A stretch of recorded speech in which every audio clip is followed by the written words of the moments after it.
What's going on, you guys? AJ Tucker here with AJ Self Defense, man. This story right here is about Laquandra Williams killing her son Jahad Hughes with a gun.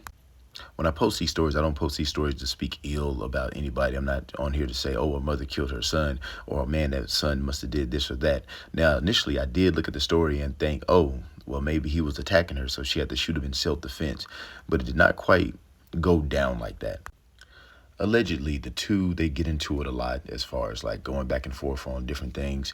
And she has two vehicles, and he uses one of the vehicles to go to work. And so one day, or better yet, the day of the shooting, she texts him and says, Jahad, where's my car? And he puts, left it at work. She says, why didn't you bring it back? He says, it's at work. I'm not dealing with this right now. Click. Basically ghosted her after that, I guess. So she comes home and she still doesn't see her car. And so, they get into an argument. They're going back and forth. And at one point, she tries to stab him. And the daughters are witnesses. She has two other daughters. The daughters are witnesses.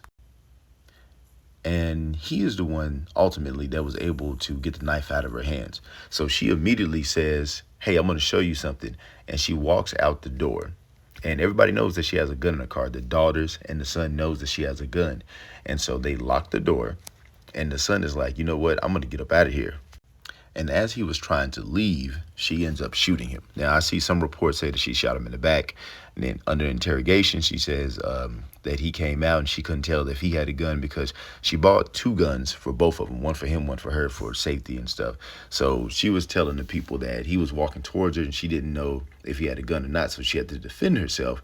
And she was showing great concern under interrogation for her son. But the thing is, it may not be the case based on some of the evidence, based on the way it went.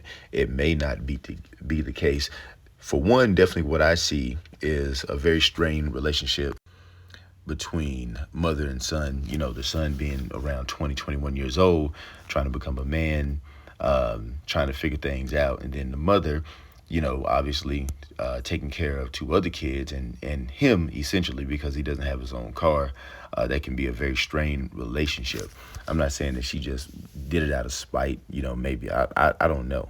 Maybe she got tired of it.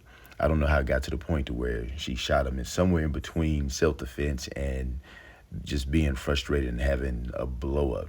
Like for a mother to kill her own son, I do think that's terrible. That's like the worst possible thing that can happen. But I make this video to show you that an attack can come from anywhere. You think that you're in your home, you're frustrated with somebody, you think that y'all just gonna argue, and then all of a sudden that person is trying to stab you and that person's trying to shoot you. So again, I'm not sure what led up to it. I'm not sure how often they got into it physically. She did tell, the detectives in the interrogation that they get into it all the time, and the daughters know to try to separate them, So I don't know how physical it got, why she pulled the knife out and how it escalated to her shooting him. I'm just on here to say things can escalate quick. I think the son realized that, and he tried to pack his bags and get up out of there, but unfortunately it was too late. That's all I got for this one, man. I'll see you on the next one.